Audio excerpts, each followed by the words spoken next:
ہماری بہت بڑی خامی یہ ہے کہ نفس کے آگے ہم نے ہمیشہ سے شکست کھائی ہے، نفس کے آگے ہم نے ہمیشہ سے مات کھائی ہے، ہماری بہت بڑی خامی یہ ہے۔ اور اسلاف امت کی یہ خوبی تھی، ہمارے اسلاف کی یہ خوبی تھی کہ نفس کو رگڑ کر کچل کر نفس کے غلام بننے کے بجائے رب کے غلام بنایا کیا کرتے تھے۔ آپ دیکھیں حضرت طاؤس بن کیسان رحمت اللہ علیہ، بہت بڑے محدث، بہت بڑے عالم دین اور بہت بڑے تابعی گزرے ہیں طاؤس بن کیسان رحمت اللہ علیہ۔ آپ کے بارے میں ابن خلکان رحمت اللہ علیہ نے لکھا ہے کہ وقت کی ایک بدکار عورت، وقت کی ایک بدکار عورت جس کا خود کا کہنا ہے ما بقی احد الا فتنتہ،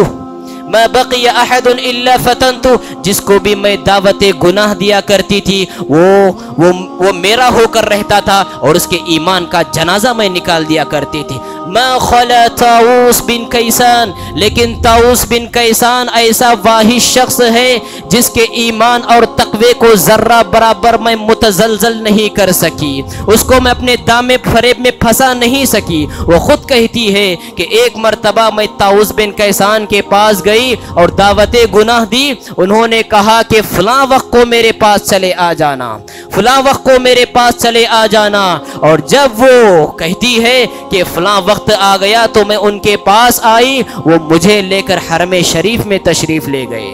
حرم شریف میں تشریف لے گئے، کعبۃ اللہ میں تشریف لے گئے، اور وہاں جا کر انہوں نے مجھ سے کہا کہ چلو یہاں لیٹ جاؤ۔ وہ خاتون کہتی ہے، وہ بدکار عورت کہتی ہے اہا ہونا، کیا یہاں پر ہم وہ گناہ کریں گے؟ طاؤس بن کیسان رحمت اللہ علیہ فرماتے ہیں الذی یرانا ہونا یرانا ثم، جو ذات ہمیں یہاں دیکھ رہی ہے وہی ذات ہمیں ہر جگہ دیکھ رہی ہے۔ وہ خاتون اور وہ عورت اپنے مقصد میں ناکام ہوتی ہے۔ حضرات، اسلاف امت کی یہ خصوصیت تھی، اسلاف امت کی یہ خوبی تھی کہ وہ نفس کے غلام نہیں تھے، وہ نفس کو رب کا غلام بنائے ہوئے تھے، وہ نفس کو رب کا پجاری بنائے ہوئے تھے۔ اور ہماری بہت بڑی خامی یہ ہے کہ ہم میں سے بہت سارے لوگ نفس کے پجاری ہیں، مجھے معاف کرنا، ہم میں سے بہت سارے لوگ نفس کے غلام ہیں، نفس کے پجاری ہیں، نفس کی ابھرتی ہوئی ہر خواہش کو وہ مکمل کرنے کا مزاج رکھتے ہیں، نہ حلال کی پرواہ ہے، نہ حرام کی پرواہ ہے، نہ جائز کی پرواہ ہے، نہ جائز کی پرواہ ہے،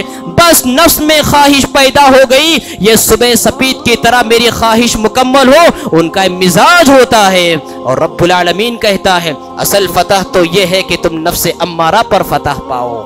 اصل غلبہ تو یہ ہے کہ تم نفس امارہ پر غلبہ پاؤ، اصل کامیابی یہ ہے کہ تم نفس امارہ پر کامیابی حاصل کرو، اور تمہاری بہادری یہ ہے کہ تم نفس امارہ کو رگڑ کر اس پر فتح حاصل کرو، یہ تمہاری کامیابی ہے۔ اور رب العالمین کا یہ وعدہ بھی ہے وَأَمَّا مَنْ خَافَ مَقَامَ رَبِّهِ وَنَهَى النَّفْسَ عَنِ الْهَوَىٰ فَإِنَّ الْجَنَّةَ هِيَ الْمَأْوَىٰ، رہا وہ شخص جو اپنے رب کے پاس ٹھہرے رہنے سے ڈرے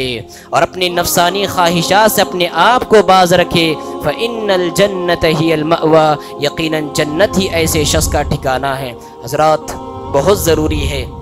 کہ دنیا کی رنگینیاں، دنیا کی چکا چون، نفس کی ابھرتی ہوئی خواہشات، ایسی خواہشات سے بچا کر اپنی زندگی کو گزاریں، تقوی والی زندگی گزارے، نمازیوں والی زندگی گزارے، اللہ والیاں زندگی گزارے۔ یہ دنیا چند روزہ دنیا ہے، بس آنی ہے، جانی ہے اور فانی ہے۔ آخرت کی زندگی ہمیشہ کی زندگی ہے، جس زندگی کو کبھی فنا نہیں ہے۔ اس زندگی میں رہ کر اس زندگی کی تیاری کرنے کی کوشش کریں۔ میں دعا کرتا ہوں رب العالمین سے، بار الہ ہم سب کو نفس کے فتنوں سے محفوظ فرما، بار الہ نفسانی خواہشات سے ہماری حفاظت فرما، بار الہ نفس کے شرک سے اور نفس کے فتنے سے ہماری حفاظت فرما، بار الہ ہم سب کی حفاظت فرما، بار الہ امت مسلمہ پر جو پریشانیاں ہیں ان سب کو پریشانیوں سے محفوظ فرما، بار الہ ہمارے ماؤں بہنوں کی عزت اور عصمتوں کی حفاظت فرما، بار الہ ہمیں جو بیمار ہیں انہیں شفا کاملہ عطا فرما، بار الہ ہمیں جو اس دنیا سے رخصت ہو گئے ہیں انہیں کروٹ کروٹ جنت نصیب فرما۔ اقول قولی هذا واستغفر الله لي ولكم ولسائر المسلمين فاستغفروه انه هو الغفور الرحيم۔